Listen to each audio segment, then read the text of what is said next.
Hey guys, it's Sarah, and today I'm going to be doing my belated wrap-up video, and I'm in a new location because it's gorgeous outside. I don't know how. It is the beginning of January and like 60 to 65 degrees out right now, but it is, and I had to take advantage. So I am going to be sitting out here in my backyard because this is like my favorite place in the whole entire world. So yeah, but like I said, I'm going to be doing my wrap-up video, and I read quite a few books in December. Even though I was traveling, I'm super excited to get into the ones that I did read, and they're not going to be in order because I don't have the order. I'm gonna go ahead and take care of this one first, which is Theft of Swords by Michael J. Sullivan. This is a bind-up of two books,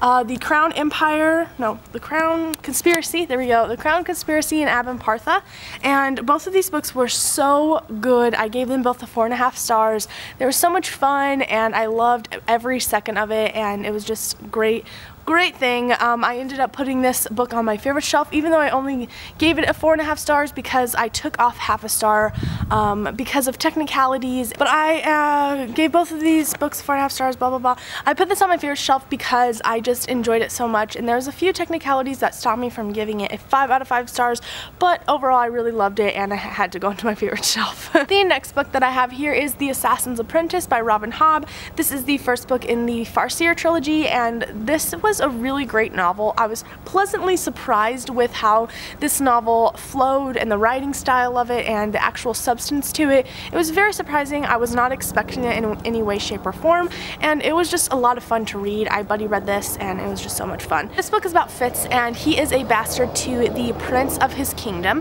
and it's really bright. He is raised in the kingdom at the age of 6. His grandpa, I guess, sends him away, doesn't want to take care of him anymore, so he sends him away, and he gets raised inside the kingdom as a stable boy, and it's just his life and how he obviously becomes an assassin's apprentice and all of those different things. And it was a first-person narrative, which is different for me to read, and it was classically written, which is also different for me to read.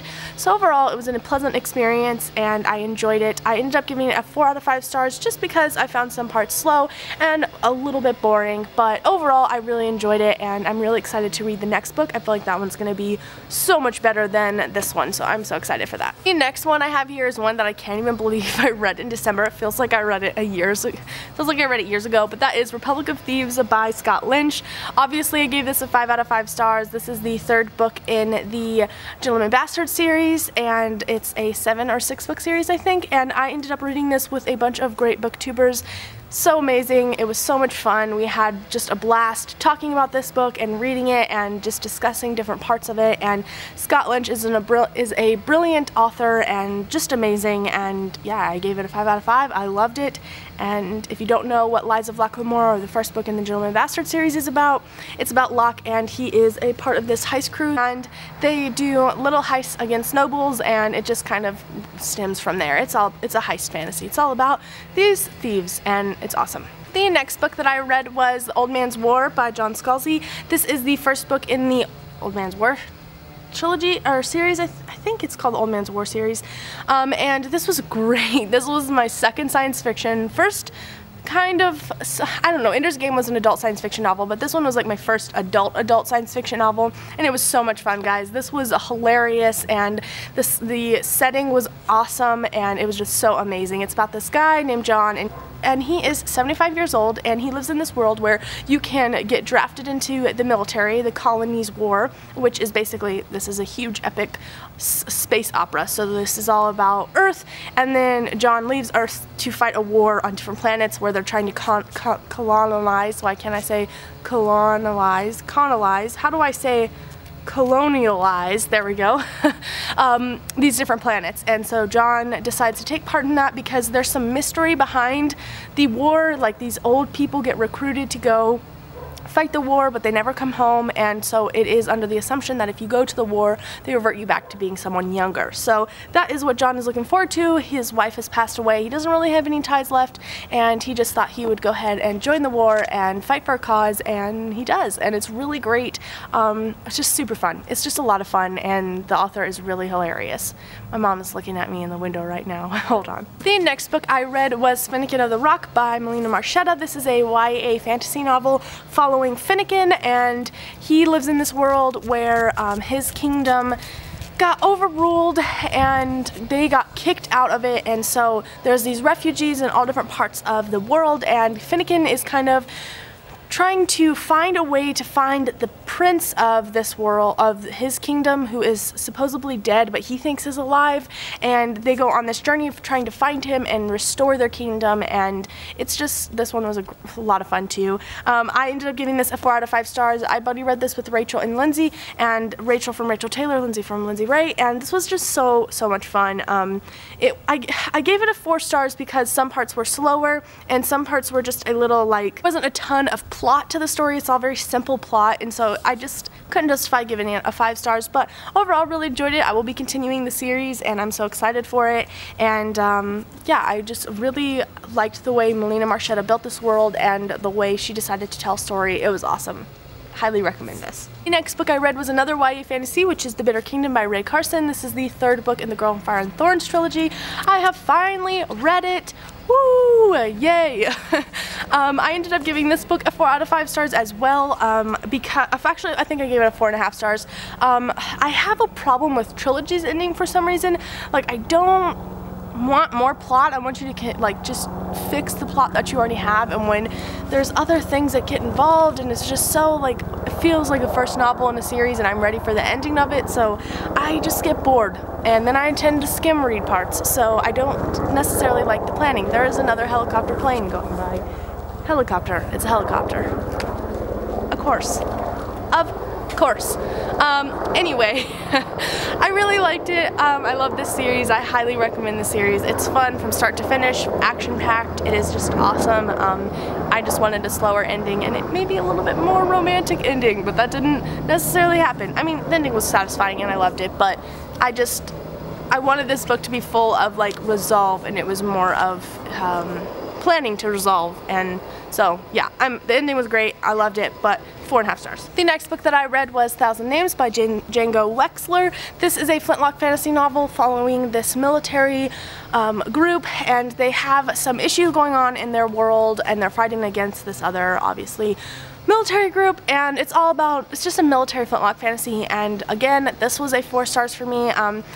Parts are boring. I have more recently I guess, found that I don't really like big battle scenes or huge, like, talked out fight scenes. It's not my thing, and this book is full of that, mostly focused on the military, and it made me give it a 4 stars, but I loved the time period. I love the whole flintlock fantasy thing. It's just amazing. I'm so excited about it. I have been on a kick to try to find more flintlock fantasy. That's a hint. If you know any good flintlock fantasy besides Blood Promise by Brian McClellan, please leave a comment down below, because I would love to read more flintlock fantasy. But yeah, I just really loved it, and I loved the whole aspect behind it, and there's a little bit of paranormal mixed in, and it was just really great. But again, there were just parts where I just didn't totally love it. Maybe skim read a little parts of it, so I gave it a 4 stars out of 5. And I also buddy read this with a bunch of awesome people. The next book that I read was my pick for the Reading Adventures book club, and that is Fangirl by Rainbow Rowell. This is the first, or actually I think this is a standalone contemporary novel, and it follows Kath, and she is a fan fiction writer, and she goes to college and she doesn't really like it much. And so it's all about her growing as a character and as a person, I guess, and how she does the whole fanfic and how that turns out, and it was interesting. I gave it a 4 stars. This is also another thing, it's more personal. I'm an escapist reader and I don't like reality things, and when I relate too much to a character, it sometimes takes away from me getting into the story, because I feel uncomfortable because the character feels uncomfortable and I feel like it's me, and I don't know. I've talked about this with Lindsay, and I am just an escapist reader. I like to read about characters that are completely different than me. And so yeah, I like the characters to have characteristics that I have, but all in all different from me, and Kath and me are just way too similar, so I didn't necessarily enjoy that, and I had to give it a 4.5 stars because of that. And also there's a few things in here that were kind of iffy for me, and you know, I just wish there was a better ending to it, and so 4.5 stars is great. I loved it. I'll pick up more Rainbow Rowell. This is my second Rainbow book, and I'm excited to read more by her, and yeah. The next book that I read was Republic of Thieves. No, it was Book of Ivy, and this is by Amy Engel. This is a book about Ivy, and she lives in a dystopian world where a nuclear war has hit America, and it has just wiped out the whole thing, and there's a small band of survivors that survived, and they create the society, and the society is kind of whacked, and she has to get married off to this man called Bishop, and she actually has to try to kill him because of political family things. And this was really interesting. I have a review on it on my channel if you'd like to see that. I gave it a 4 out of 5 stars. I really enjoyed it. I really want the sequel. I'm so excited for the sequel. Did I give it a 4 stars? Yeah, 4 stars. Okay. And yeah, it was really good, really fast, fun read, and I really enjoyed it. The next book that I read was The Golden Dynasty by Kristen Ashley. This book is second in the series of her fantasy series, Fantasyland series, which I read the first one a while back, and I really enjoyed it. I gave it a 4 out of 5 stars. It was a lot of fun. If I had some problems with it, they weren't too major. I just couldn't give it the full 5 stars. I just really, really enjoyed it. And yeah, this book, however, The Golden Dynasty, was disappointing. Now there's sirens going by. There is a thing that happens in this story, and I want to preface this by saying if you're planning on reading The Golden Dynasty, beware as a trigger warning. There's many instances of rape going on, there is physical abuse going on, mental abuse going on, and there is just, it's just violent. There's a lot of violence going on, and this combined, I felt personally that Kristen Ashley didn't handle certain aspects of the novel right, and a main thing that I have come to realize is that rape is never sexy, and it should never be portrayed as sexy, and in this novel it is portrayed that way, and I am not comfortable with that, and so this book had to get at least a 3 stars, maybe lower, and there's sirens going by, and I apologize. So yeah, I just didn't think that Kristen Ashley handled it well, so I had to give it at least a 3 stars.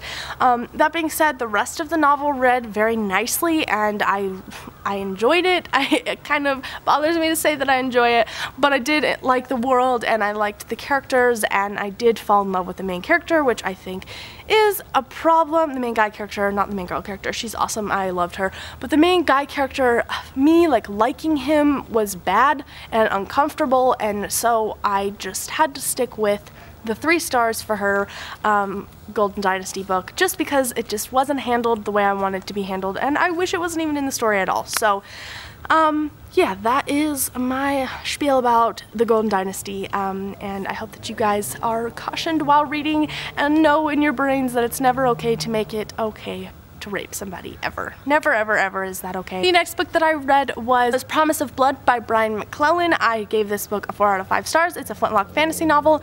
It follows a band of characters, and they live in this world where the kingdom has disappointed them, and so they stage a coup to overthrow the kingdom, and there are these magical abilities that come involved with it. Very complex magic system that's really interesting, and really I just find it fascinating, and the world and everything was awesome, and just the characters were awesome. I loved this novel. I would give it a 5 out of 5 stars if I could. I can't though, because there are some issues that I had with it, namely that the story itself was trying to decide what it wanted to be, and I feel like that's very common with debut first novel in a series books, and so that in turn means I could not give it a 5 stars. What is up with all these freaking helicopters? Dude, I'm trying to film. Leave me alone. Okay, anyway, I thought that the book just couldn't decide what it wanted to be, if it wanted to be a flintlock fantasy, if it wanted to be a noir mystery, if it wanted to be a Wild Wild West novel, if it wanted to be a political coup novel. There was just so much going on, and at times I felt like it disconnected me from the story a little bit, but overall I loved it. I thought it was great, and I actually did enjoy the differences of the story, though it did prevent me from making tons of connections, so that was hard, but overall really enjoyed it. You could definitely tell that Brian McClellan was a student of Brandon Sanderson, very reminiscent of his work, especially in the beginning, but just really awesome and fun, and yeah, just had fun reading it.